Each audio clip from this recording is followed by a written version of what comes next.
سوشل میډیا نن سبا په دنیا کې راج کوي سوشل میډیا او د دې سوشل میډیا پلیټ فارم سکم دی دا تر ټولو میډیا ډیر مضبوط دی سټرونګ دی او خلک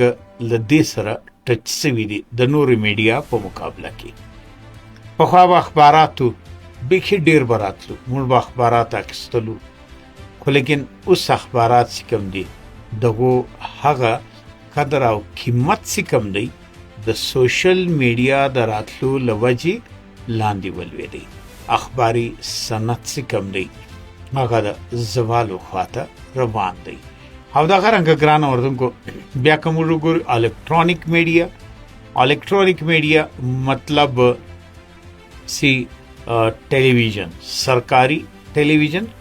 او نجی ټلویزیون یعنی ټي وي چینلونه کوم دي یا حکومتي یا غیر سرکاري نجی د خلکو ذاتی خو لیکن دغه قدر قیمت اهمیت کوم دی هغه هم د سوشل میډیا لوجه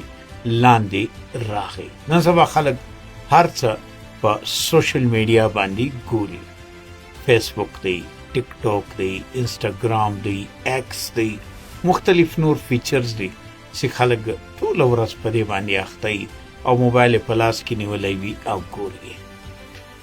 د پروپاګاندا یو لوی ذریعہ چې کومه ده هغه نن سبا سوشل میډیا ده حالانکه سوشل میډیا وجود سی په دې دنیا کې راغی یا دا یو کانسپټ ولې هغه د انسانانو د نږدې کولو یو کانسپټ ولې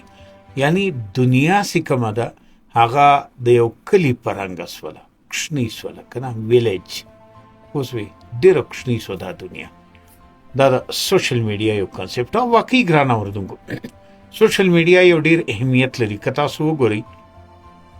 زه د لینا سیم په کوټه کې او زه په امریکا کې لایو په ویډیو باندې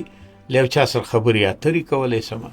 یا خپل ویلاګ وړاندې کولای سم او یا خپل پودکاسټ کوم دی هغه وړاندې کولای سم ټوله دنیا یې کتلای شي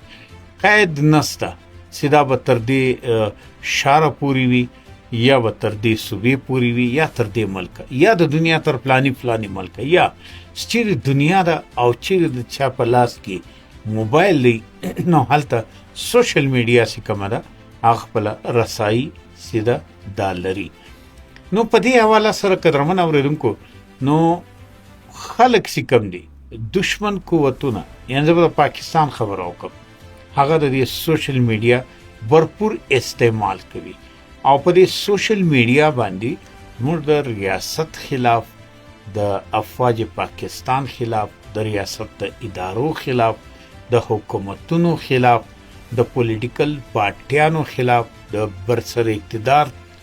سیاسي قوتونو خلاف یا د اپوزیشن لیډرانو خلاف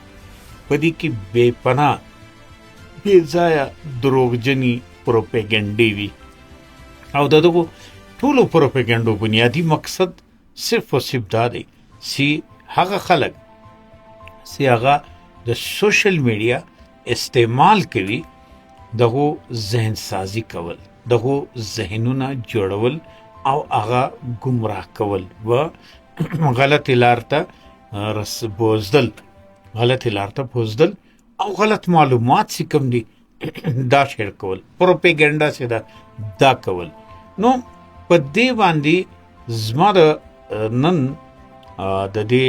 بلاګ مقصد دا دی چې تاسو خپل ځان پوي کاسته هر هغه شی باندې یو دم یقین مکه واسطه چې هغه د سوشل میډیا پر پیج باندې وتاسو ته راسي او تاسو فورن یقین وکینا دغه تصدیق چې کم دی هغه ډیر ضروری دی آزاد زرایم ستا دغه تصدیق چې کم دی هغه ډیر ضروری دی او په دې حق له اکثر خلک چې کم دی هغه د